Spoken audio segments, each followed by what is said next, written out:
మంచి స్ఫూర్తి.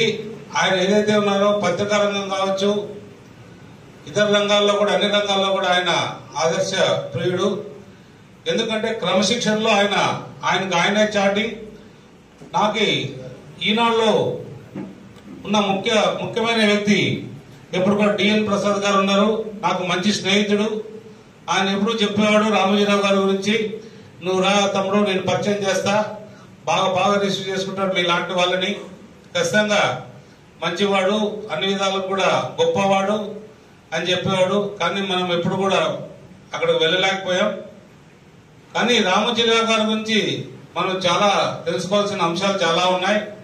ముఖ్యంగా ఆయన చేసే సేవా కార్యక్రమాలు కూడా ఇతర రాష్ట్రాల్లో కూడా ఎక్కడైనా వరదలు వస్తే, ఇంకో చోటు వస్తే, ఈనాడు గ్రూప్ కానీ, ఈనాడుకు సంబంధించిన రామోజీరావు గారు వారు సేవా కార్యక్రమాలు అన్ని విధాలు కూడా పాల్గొంటున్నారు.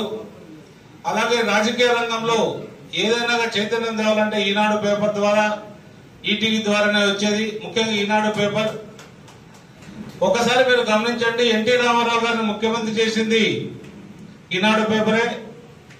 అలాగే మరి చంద్రబాబు నాయుడు గారిని ముఖ్యమంత్రి చేసింది కూడా ఈనాడు పేపరే. రాజశేఖర రెడ్డి గారిని పాదయాత్రలో ఒక గొప్ప నాయకుడిగా చూపిస్తూ ఆయన ముఖ్యమంత్రి చేసింది కూడా ఈనాడు పేపరే. మరి ఏదైతే ఉందో జగన్ రెడ్డి పరిపాలనకు వచ్చిన తర్వాత ఆయన పోయి సహకారం అడిగారు, ఖచ్చితంగా సహకరిస్తారని చెప్పి రామోజీరావు గారు చెప్పారు. ఆ సహకారంలో ముందుకు సాగుతూ వచ్చారు. కానీ ఈయన పరిపాలన చూసిన తర్వాత ప్రతి ఒక్కరికి కూడా అనిపించింది ఇదేంటి పరిపాలనని. దాంట్లో రామోజీరావు గారు ఆ నాయకుడిని వ్యతిరేకంగా వార్తలు రాయడంతో అలాంటి గొప్ప నాయకుడిని కూడా భయభ్రాంతులకు గురి చేసి ఎక్కడ పడితే అక్కడ ఆయన్ని హాస్పిటల్స్ లో ఆయన అరెస్ట్ చేయడానికి ఆయన మీద రకరకాలుగా వ్యాసాలు రాసే ఏర్పాటు కూడా వాళ్ళ సాక్షి పేపర్ ద్వారా చేశారు. అయినా కూడా ఆయన ఎంతో నిబద్ధతతో ఉండి ఏదైతే ఉందో తెలుగుదేశం పార్టీని కూడా అంటే తెలుగుదేశం పార్టీ మీద ఉన్న అభిమానం కాకపోయినా ఒక మంచి పాలకుడు రావాలనే ఉద్దేశంతో చంద్రబాబు నాయుడు గారు అయితేనే మన ఈ రాష్ట్రాన్ని తీర్చిదిద్దగలనే నమ్మకంతోనే మన తెలుగుదేశం పార్టీని మరియు కూడా వార్తల ద్వారా తెలుగుదేశం పార్టీని బాగా రాస్తూ వచ్చారు. అది తట్టుకోలేని ఈ జగన్ ఆయన్ని జైల్లో పెట్టించాలని చూశారు. వాళ్ళ కోడళ్లు కూడా జైల్లో పెట్టించాలని చూశారు. అలాగే వాళ్ళ కుమార్ని కూడా జైల్లో పెట్టించాలని చూశారు. మార్గదర్శిని ఎన్ని విధాలుగా ఆయన తొక్కాలని చూశాడు. వాళ్ళ నాయన కావచ్చు, మరి జగన్ రెడ్డి కావచ్చు, ఇద్దరు కూడా మార్గదర్శిని పూర్తిగా నాశనం చేయాలి, పూర్తిగా లేకుండా చేయాలి, ఇతను ఆర్థికంగా దెబ్బ కొట్టాలనే ఉద్దేశంతో రకరకాలుగా అందరితో పేపర్లలో కానీ రకరకాలుగా ఎవరైతే మార్గదర్శిలో వాళ్ళు చిట్ ఫండ్స్ లో చిట్లేశారో వాళ్ళందరి ద్వారా ప్రయత్నాలు చేశారు. కానీ ఆయన గొప్పతనం ముందు ఇలాంటి బాధ్యతలు ఏమీ పారలేదు. ఏ ఒక్క సభ్యుడు కూడా వెళ్లి ఫిర్యాదు కూడా చేయలేదు. అంటే ఇది దేశ చరిత్రలో ఒక చిట్ ఫండ్, ఒక గవర్నమెంట్ కూడా పోయి మీరు ఆయన మీద చెప్పండి అంటే చెప్పలేదంటే ఆయన మీద ఉన్న నమ్మకాన్ని మనం నిజంగా చూడాల్సిన అవసరం చాలా ఉంది. ఏదేమైనా కూడా మా అందరికి కూడా చాలా స్ఫూర్తిదాయకం. చాలా గొప్ప నాయకుడు. ఆయన అడుగుజాడల్లో ఖచ్చితంగా మేమందరం కూడా నడవాలని ఉన్నాం. ఆయన చనిపోయిన వార్త తెలిసిన వెంటనే నేను ఢిల్లీ నుంచి విజయవాడలో దిగడం జరిగింది. వెంటనే విజయవాడ నుంచి నాకు ఫ్లైట్లు లేకపోయినా రోడ్డు మార్గంగా హైదరాబాద్కి వెళ్లి ఆయనను ఆ రోజు చూసి రావడం కూడా జరిగింది. ఆయన గొప్పతనం నిజంగా మనం మనసుల్లో చెప్పలేము. ఎందుకంటే వీళ్ళంతా పెద్ద పెద్ద వాళ్ళు, పెద్ద పెద్ద మాటలు, పండితులు. వాళ్ళ ముందర మన తెలుగు మాటలు చాలా చిన్నవి. కాబట్టి రామోజీరావు గారు చాలా గొప్ప వ్యక్తి. అలాగే ఏదైతే ఉన్నాయో మన ముందర చాలా సమస్యలు కూడా చాలా ఉన్నాయి మన ప్రాంతం ముందర. నేను గత 20 రోజుల నుంచి కూడా నియోజకవర్గంలో తిరగడం కూడా తగ్గింది. ఎందుకంటే కొత్త మంత్రులు వచ్చారు, కొత్త ప్రభుత్వం వచ్చినట్టే మన సమస్యలను చెప్పాలంటే మనమే మనం వెళ్ళకపోతే మనం వెనకబడిపోతాం. అందరికీ చెప్పాలి. ముఖ్యంగా మనకు ఎవరైతే జనవరుల శాఖ మంత్రిగా ఉన్నారో రామానాయుడు గారు, ఆయన పూర్తిగా సస్యశ్యామలం ఉన్న ప్రాంతం నుంచి వచ్చారు. కాబట్టి ఆయనకి బీటీపీ అంటే కూడా తెలియకపోవచ్చు. కానీ ఆయనకు ఒకటే, మన చంద్రబాబు నాయుడు గారు ఖచ్చితంగా ఆయనకు బీటీపీ గురించి తెలియజేశారని తెలిసింది. ఖచ్చితంగా అదొక మనం అదృష్టంగా భావించాలి. నేను ఆయనతో కూడా కలిసి చెప్పాను, అన్నా మీరు మా ప్రాంతానికి రావాలి, మా ప్రాంతం చూడాలి. ఎందుకంటే ఆయన ఎక్కడ చూసినా కొబ్బరి చెట్లు అవి ఇవి చూస్తూ ఉంటారు.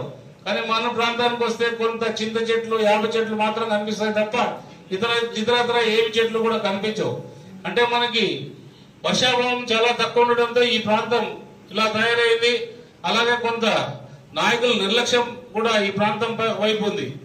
నిజంగా ఏదైతేనే ఉంది, మనం అన్ని విధాలు కూడా ప్రతి ఒక్కరు కలవడం జరుగుతుంది. ఇవన్నీ కూడా వాళ్ళకి రిప్రజెంటేషన్స్ ఇస్తున్నాం ప్రతి ఒక్కరు కూడా. ఎందుకంటే ఈ రోజు రిప్రజెంటేషన్స్ ఇస్తే మనకు రాబోయే కాలంలో కనీసం కన్సిడర్ చేస్తారు. ఎందుకంటే ఇవన్నీ కూడా తారే వాళ్ళు ఢిల్లీ పంపుతున్నారు. ఇప్పుడు మనం ఏమాత్రం కూడా దాన్ని సరిగా చేయలేకపోతే రాబోయే కాలంలో వెనకబడిపోతామనే ఉద్దేశంతో మనం 15-20 రోజుల నుంచి అటు ఇటు తిరుగుతూ ఉన్నాను. ఖచ్చితంగా ఇవన్నీ కూడా ఇంకో 10-15 రోజులు తిరగాల్సిన అవసరం ఉంటుంది. తిరిగి మన ప్రాంతాన్ని అభివృద్ధి చేసుకోవాలి.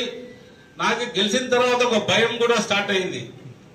చాలా భయం ఉంది. అందరూ ఆనందంగా ఉంటున్నారు మిగిలిన ఎమ్మెల్యేలందరూ. కానీ నాకు ఒక రకమైన భయం స్టార్ట్ అయింది.